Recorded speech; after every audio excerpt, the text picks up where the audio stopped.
Ok, bonjour Julien, je vais commencer ta code review. J'ai récupéré le... Ok, je peux en confirmer.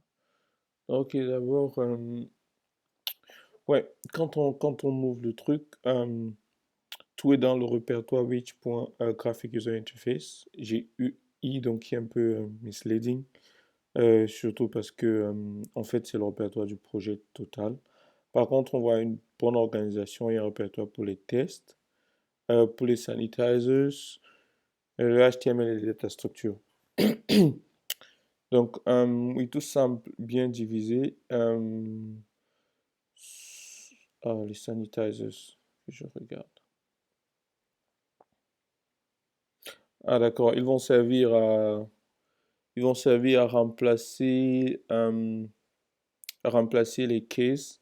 Ok, ok, à remplacer les majuscules par le bon tag name. D'accord, ok. Donc, on va commencer par les data structures. J'aime commencer par la base logique. Je vais probablement pas toucher les tests, parce que je suis pas sûr qu'ils soient complètement déjà développés. Donc, on va commencer par l'arbre et avec les discussions sur cela qu'on avait déjà un peu navigué le maximum. Ici, je vais regarder peut-être les espaces. Donc, voilà, peut-être sur la forme d'abord, hein, pas le fond. Donc là, peut-être il faut... Moi, est-ce que c'est vraiment un coding style que tu maintiens et qui me semble pas forcément vrai parce qu'ici, tout est correct. Donc oui, il y a des espaces là qu'il faut revoir, ça c'est sur la forme. Sur la forme, on a nos namespaces qui sont bien positionnés, c'est OK. Ouais, je pense que c'est OK. Bon, il y a des espaces ici aussi, mais et on n'a pas là. Donc c'est soit on augmente un espace ici, on est plus cohérent, ça va rendre le truc un peu plus lisible, ou bien on enlève simplement les espaces. Donc ça c'est sur la forme. Maintenant dans le fond, donc comme l'arbre va en fait représenter ta structure HTML, ce qui va se passer, c'est qu'on peut avoir, oui, justement, c'est un arbre NR avec un lien sur le parent pour faciliter la navigation.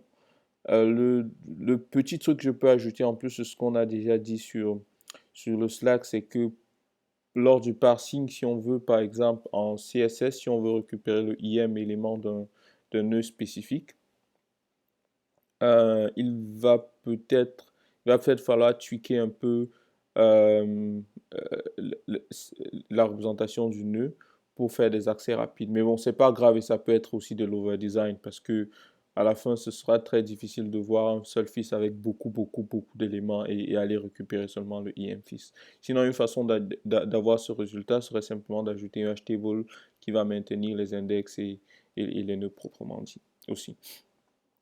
Donc, à part ça, c'est correct. Donc, à part ça, c'est cool. Donc, maintenant, on va passer au répertoire HTML. Donc là, on voit qu'il y a bon, je vais regarder le modèle avant.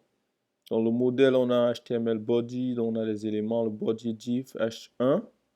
Il pourrait y avoir un H4, un H5 aussi. Comment est-ce qu'on... Si c'est lissé intentionnellement ou bien... Je sais pas. Bon. On a un head HTML element qui probablement fait partie... est l'élément. L'élément HTML, d'accord. Comme le div. Ok. Donc maintenant... le div, tous hérite ou implémente HTML control. Euh, donc, override to string. Donc, ça, c'est. Ok, d'accord. Override string, to string, oui. Ok, donc là, on a. Voilà, l'élément HTML, c'est ok, oui, c'est l'élément HTML. Maintenant, ici, on a le séparateur HTML parameters. HTML parameters. Ça ne me dit pas. J'ai plus l'impression, regardons. On a key pair value, donc ça c'est un ensemble de pair value. Donc qui va avoir extract, qui va prendre le tag de ce paramètre là et retourner une clé et une valeur. Donc moi je dirais c'est des attributs. Moi je dirais c'est des attributs. S'il ne contient pas, on dit que l'opération est invalide. S'il contient, on se divise en deux Et ouais, voilà, on divise en deux et on prend l'accueil et la valeur. Donc je dirais plutôt HTML attributes et non paramètres. Donc dans cette classe, je l'appellerai, je dirais un plus HTML euh, attributes et non paramètres. Je pense que c'est plus straightforward.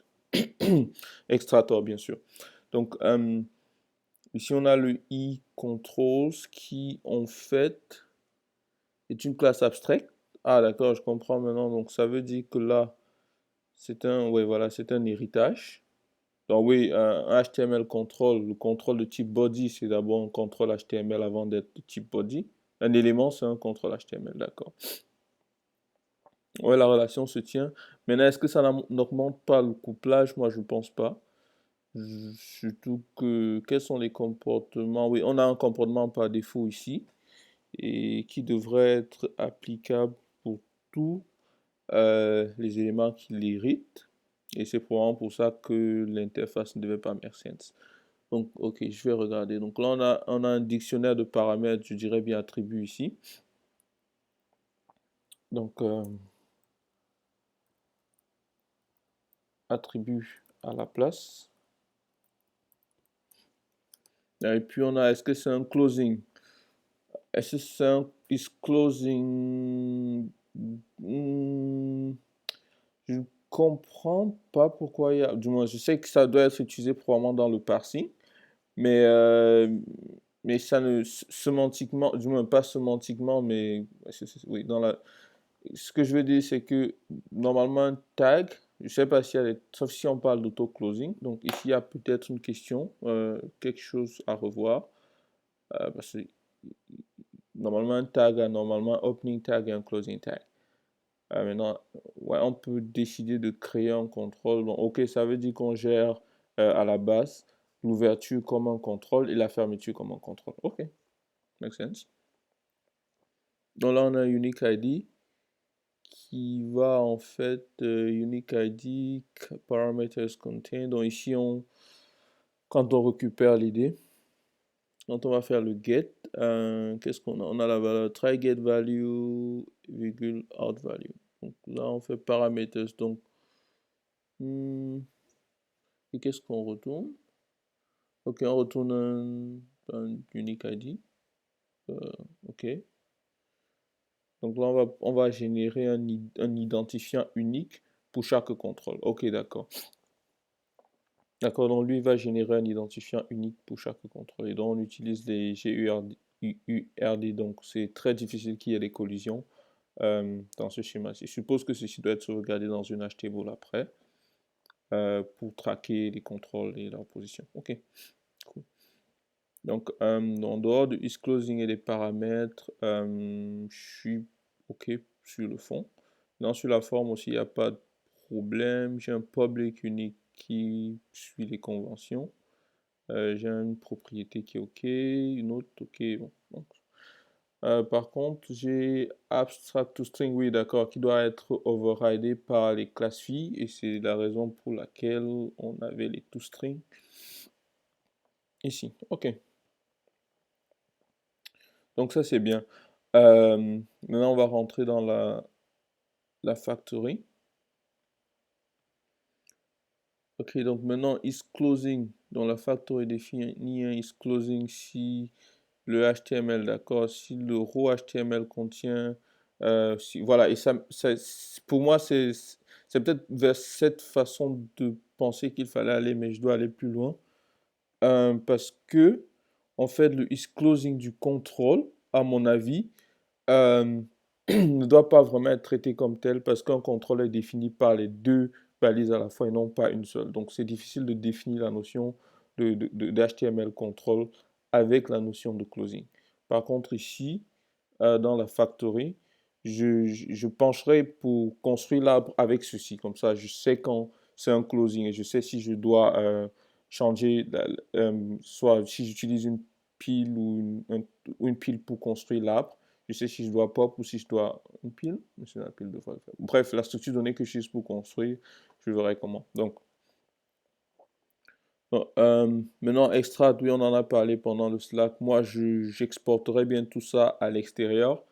Comme ça, je peux avoir beaucoup plus de lisibilité et moins de lignes de code ici en fait. Donc oui, je me dis un tag, et voilà, on définit ça comme un tag qui est un row HTML, qui est un tag name. Ouais, et j'aurais bien appelé ça un tag en fait. Donc il y a un tag name, qui a un machin, et le tag va se transformer en contrôle après. Ok, donc ici c'est un extract HTML tag. Donc on va splitter, on va prendre le is closing true. Donc plus on extract un closing, on dit qu'il est closing d'abord. Ensuite, on va couper de telle sorte que tac. Bon, ici on n'a plus que la dernière partie du closing. Et puis l'inner text c'est dans l'autre partie, mais ce l'inner text, bon, extract closing tag data. Mais c'est quand même un peu ambigu parce que l'inner text peut contenir quelque chose comme abracadabra. Si je suppose que le tag de départ était abracadabra et ça. Donc en faisant le split, normalement on va couper la chaîne ici. Ok, ça c'est mal écrit en fait. Si j'avais quelque chose comme ça, and, bah, and clairement c'est pas un tag, hein, donc on prend un exemple. Donc si je coupe ici, je peux toujours avoir le début avec le end qui n'est pas forcément euh, le, le tag name. Attends. Attends, on veut faire quoi en fait? Oui, le tag name c'est bien end, mais avec le. Donc je pense qu'il y a quelque chose à revoir quand même ici, surtout sur le tag name et le inner text. Bon, après, peut-être la chaîne de caractères arrive ici déjà process d'une certaine façon. Ok. Donc je suppose que la remarque sera la même chose pour pour le, pour le opening HTML tag. Donc voilà, clairement, is closing sera false parce que c'est opening. Maintenant, les questions d'espace encore, on peut enlever les espaces. Bon, ça c'est juste la forme. Et tout ça sont des variables privées. Donc où est-ce qu'on les utilise? Ok, donc on a as parameters, je dirais bien as attributes à la place. Ensuite, oh, tag data. Oh, d'accord, donc c'est ici en fait qu'on va if is closing HTML. Donc si c'est un closing, if is closing, on va extraire le closing HTML data. If c'est un tag, on va extraire le. Ok, donc en fait on va splitter, on va voir si c'est un opening, on ouvre l'opening, si c'est un tag, si c'est une fermeture, on ferme. Ok, je suppose qu'après ce sera utilisé. Et surtout, ouais, je commence à croire que définitivement on a besoin. En fait, bref, cette classe est un peu. Je pense qu'on a besoin d'une classe tag parce que en même temps, au début, on a un opening tag, on a un closing tag et c'est ça qui va faire le contrôle à ma façon de comprendre. Ok, continuons. Peut-être après, on va savoir. Donc là, on a as parameters, ok. Extract parameters qui. Voilà. On peut. Bien sûr, les espaces et tout ça, je vais plus en parler. Donc, extractor reçoit nu HTML extractor. HTML parameters extractor.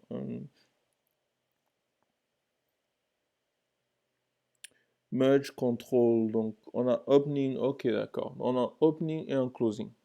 Super. Ah, exactement ce que je disais tout à l'heure. Si les deux sont nuls, on a quelqu'un qui marche pas bien. Is inner text property. Un point inner text. On prend le inner text. Mais j'ai peur pour ce inner text. Ok. Inner text property qui normalement est une interface, ouais, je pense, qui a une propriété inner text, ok. Donc là j'ai un inner text, je vais caster le truc En opening HTML, je vais caster opening HTML. Ok, d'accord. Je caste en machin. Je prends le inner text qui va recevoir le closing inner text. Si les deux sont de type inner text, bon, je suppose opening HTML. Bon, alors regardons un peu. Ah oui, on prend un IHTML control, donc on peut savoir s'il hérite. Ok. Ok, puis via réflexion, on peut savoir s'il hérite en fait. C'est ok.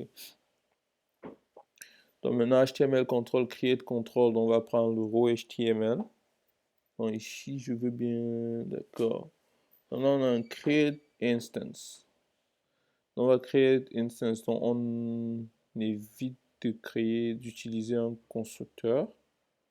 On a une factory méthode privée pour le faire. Ah oui, d'accord, bien sûr. Si on avait eu la classe, on aurait eu peut-être un constructeur, on aurait en fait eu, ouais, on aurait mis la abstract méthode public, non pas public, mais peut-être protected. Parce qu'en fait, l'idée c'est qu'il ne faut pas qu'on l'accède de l'extérieur, que le client l'accède directement, j'imagine.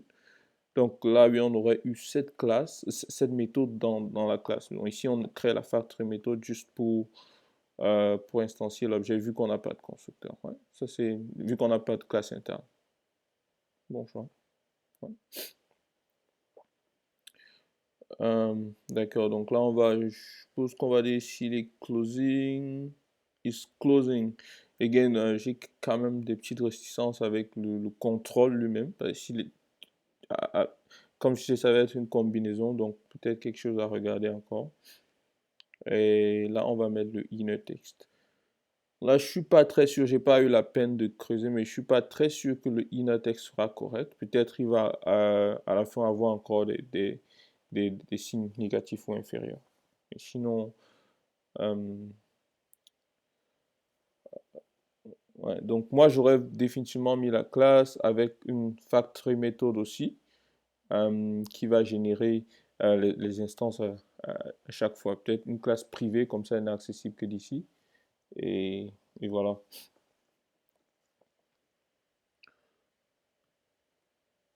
Donc maintenant, on passe au tree builder. Donc, le tree builder, lui, doit parcourir le document. Il doit parcourir le document et, et construire l'arbre. Il construit l'arbre qui va back, en fait, les opérations sur le document. OK. Donc là, on a un caractère. Donc, on va prendre le caractère vraiment. Et puis, sera lui l'arrêt des tags. Donc,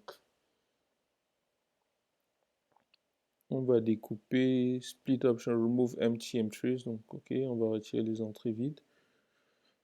Alors là, donc on se retrouve normalement avec un document où on a coupé chaque tag. Ok, on est ok. Donc normalement, j'essaie juste de comprendre. Ok. Ça c'est coupé. Ok, split tags. Build tree, donc array of tags. Donc là on split the tree en tags. Et ensuite, si c'est is first HTML tag, donc si c'est le premier HTML tag, ici il y a confusion, à mon avis, parce qu'il y a un seul HTML tag dans le document. Donc, peut-être is the HTML tag aurait été mieux, peut-être. On sait que c'est le HTML tag. Et c'est pour ça justement qu'on intensifie, qu'on instancie le contrôle HTML. Et normalement, il devrait venir en premier. Ouais. Donc sinon, on avance. Et puis on positionne, donc c'est lui la racine de l'arbre.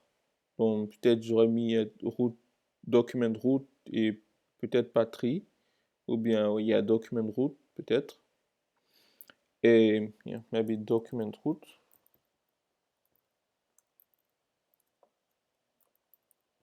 Comme ça, on sait clairement que c'est la racine du document. Et puis on a un pointeur qui est suivi comme ça. L'idée c'est de construire en évolutif, ok. Ensuite, si is closing HTML tag.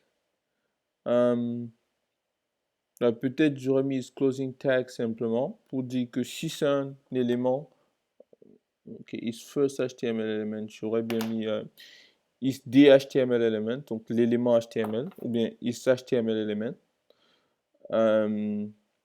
Is closing HTML tag, donc si c'est un tag de fermeture, ouais, dans le nommage. Si c'est un tag de fermeture, qu'est-ce qu'on fait? On va ajouter le fils et on avance le pointeur. Donc, on a fini avec un élément, on avance le pointeur. Non, si ce n'est pas un tag de fermeture. Donc, ça, si c'est un tag d'ouverture, c'est un tag d'ouverture, on ouvre, on ajoute le fils au pointeur courant et on avance le pointeur. Ok. Maintenant, si c'est un tag de fermeture, on repart vers le parent. Ok, donc celui c'est fermé, on repart vers le parent. Make sense. Ouais, ça marche. Puis on devrait jamais arriver ici. Ouais, ça c'est bien. On a une exception qui est fortement, du moins qui est bien typée, et non pas juste exception. On sait de quoi on parle, donc ok. Ensuite, oui, on aurait retourné le document route. Je pense que ça marche pour construire là. Et la nécessité d'avoir le parent. Et comme je l'ai peut-être pas redit ici, comme je disais, peut-être c'était mieux d'avoir un hatchai qui prend juste l'élément et qui à la base va set le parent à 10 parce que là on est obligé de remettre current pointer dans le fils. Next will be, donc ici on a supported HTML controls, ok. Donc là on prend une liste de types. Avec la liste de types qu'est-ce qu'on va faire en fait? On a un nul, ok, on a cette méthode getSupportedElements qui va aller récupérer, en fait, si c'est pas nul, on va retourner le cache, ok, qui est le holder. Si c'est nul, on va le construire, on construit une array list de chaîne de caractères, et puis activator.createInstance, donc activator. Donc ça c'est un contrôle. Et puis après, on va prendre le supported control.toString. Donc, basically, on va créer le supported element cache va avoir body, HTML. Mais si on a vraiment besoin de faire tout ceci, peut-être comme on connaît les hash, on peut juste les mettre dans un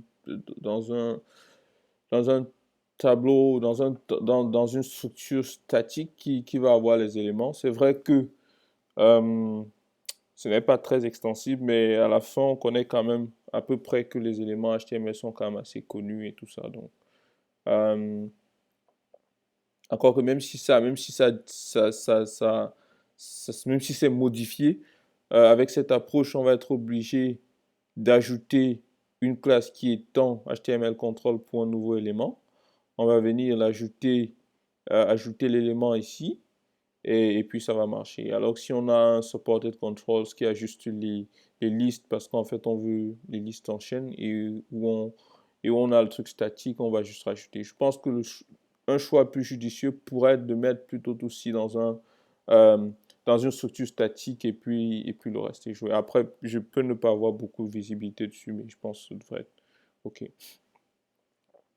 Maintenant, on va passer aux sanitizers. Donc, je suppose que le sanitizer, c'est quelque chose qui va clean up le document avant de le process, avant de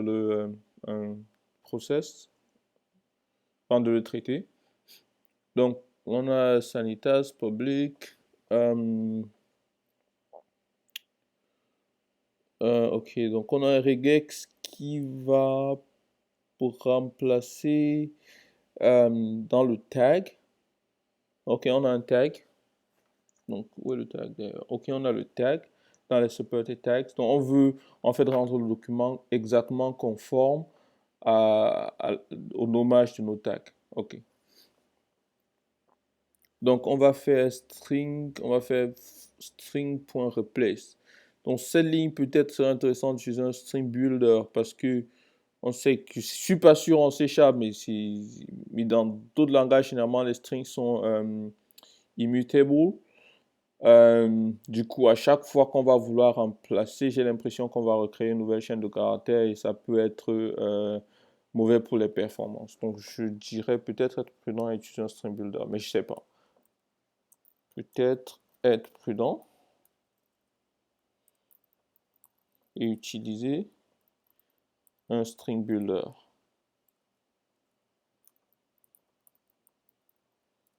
Builder à la place pour les raisons de performance. Après, donc, ok.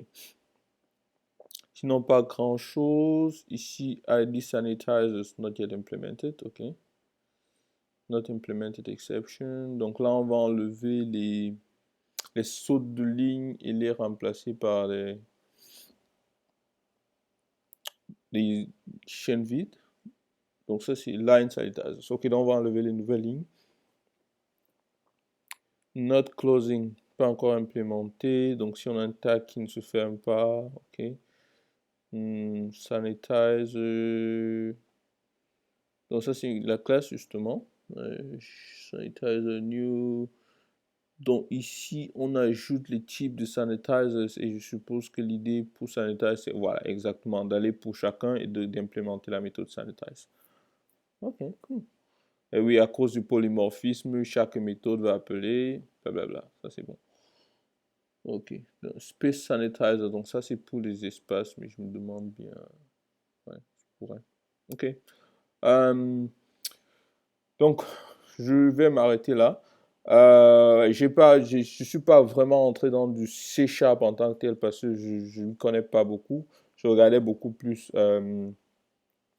l'architecture globale et un peu d'algorithmique et voilà ce que je peux dire. Pour la lisibilité, oui, il y a quelques soucis, notamment sur les attributs parameters, mais après, bon, tu vas juger par toi-même.